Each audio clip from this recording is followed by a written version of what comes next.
দেশব্যাপী ভারতরত্ন ভারতবর্ষের প্রথম মহিলা প্রধানমন্ত্রী ইন্দিরা গান্ধীর 108তম জন্মদিবস উদযাপিত হচ্ছে।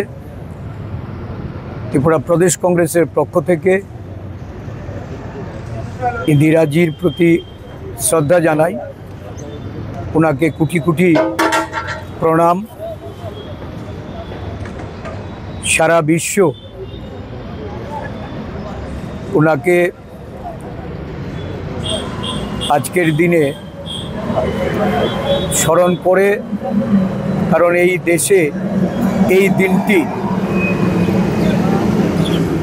জাতীয় সংহতি দিবস রূপে উদযাপিত হয়। সন্ত্রাসবাদের বিরুদ্ধে লড়াই করতে গিয়ে উনি আত্মবলিদান দিয়েছেন। জাতীয় সংহতি বর্তমান ভারতবর্ষে আজকে বিপন্ন। সন্ত্রাসবাদী কার্যকলাপ দিন দিন তার মাত্রা বৃদ্ধি পাচ্ছে। আজকের দিনে দেশের মানুষের ভাবনাতে ইন্দিরাজি বারবার উঠে আসছে। ভারতবর্ষের বুকে আজকে যারা শাসন ব্যবস্থায় আছেন, যারা বারংবার এই সংহতি নিয়ে সন্ত্রাসবাদী দমনের উদ্দেশ্যে বলেছিলেন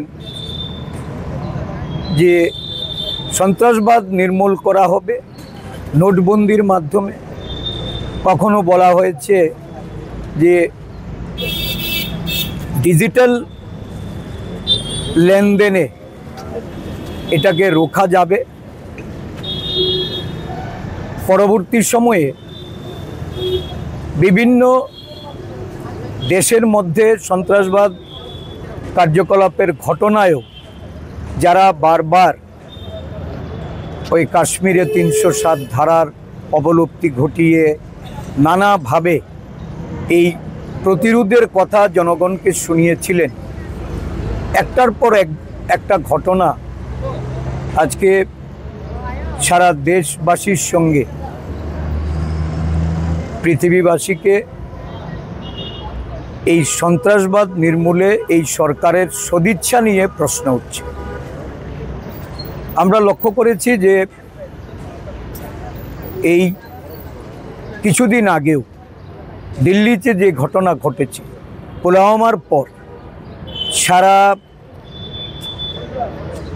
বিশ্বব্যাপী যে নিন্দা ঝড় বইছে, এবং এই ঘটনাকে কেন্দ্র করে ভারতবর্ষের সমস্ত দল মত নির্বিশেষে সরকারের পাশে দাঁড়িয়েছিল, এবং সরকার পদক্ষেপ নিতে গিয়ে অপারেশন সিন্দুর, যা ভারতবর্ষের একটা সৈন্যবাহিনী তাদের শৌর্যবীর্যের প্রকাশ ঘটেছিল, যেটা সরকারও দাবি করেছিলেন যে সন্ত্রাসবাদের ঘাঁটি নির্মূল করে দেওয়া হয়েছে, বা দেশের সৈন্যবাহিনী যখন এই পদক্ষেপ নিয়ে এগিয়েছিল তখন দেখা গেল আমেরিকার হস্তক্ষেপে মাঝপথে থেমে গেল।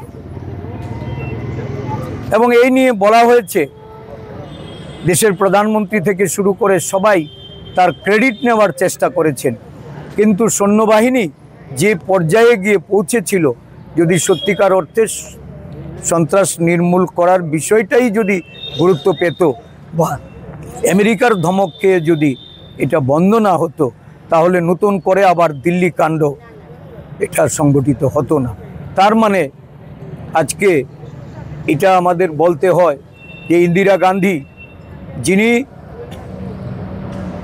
এশিয়ার মুক্তি সূর্য, যাকে আজকে আমরা তার জন্মদিন পালন করতে গিয়ে ভারতবাসী নিশ্চয়ই সগর্বে এটা অনুভব করছেন যে জোট নিরপেক্ষ নীতি নিয়ে এই যে দেশ পরিচালনা, আজকে ভারতবর্ষের বিদেশ নীতি বলা যায় তলানিতে এসে দাঁড়িয়েছে।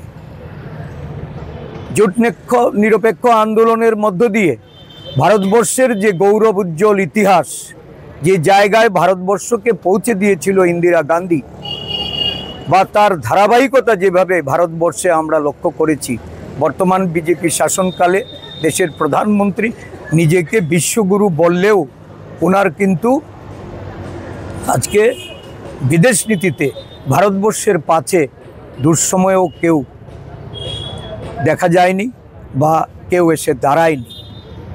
আমরা দেখেছি ইন্দিরাজিকে, যিনি এই বিশ্বের কমিউনিস্ট রাষ্ট্রনেতা কিউবার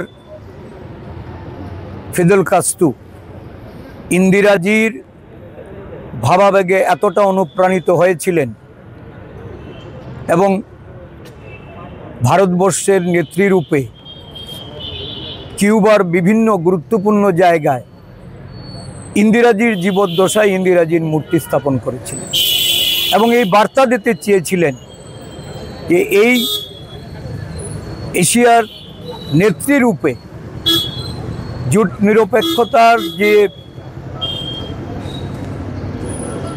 নীতি ভারতবর্ষ গ্রহণ করেছিল, এটা সমগ্র বিশ্ব এটা সমাদৃত হয়েছে।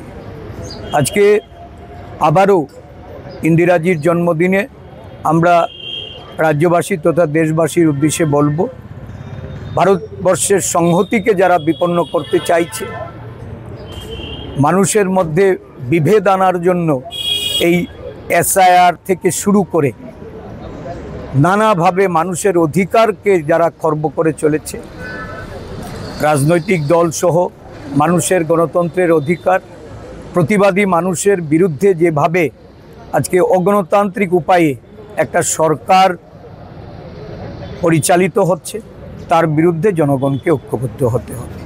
আজকের দিনে আমরা এই অঙ্গীকার নিয়ে ভারতীয় জাতীয় কংগ্রেস, ত্রিপুরা রাজ্যের প্রদেশ কংগ্রেসের নেতৃত্বে আমরা এই রাজ্যে গণতন্ত্র প্রিয়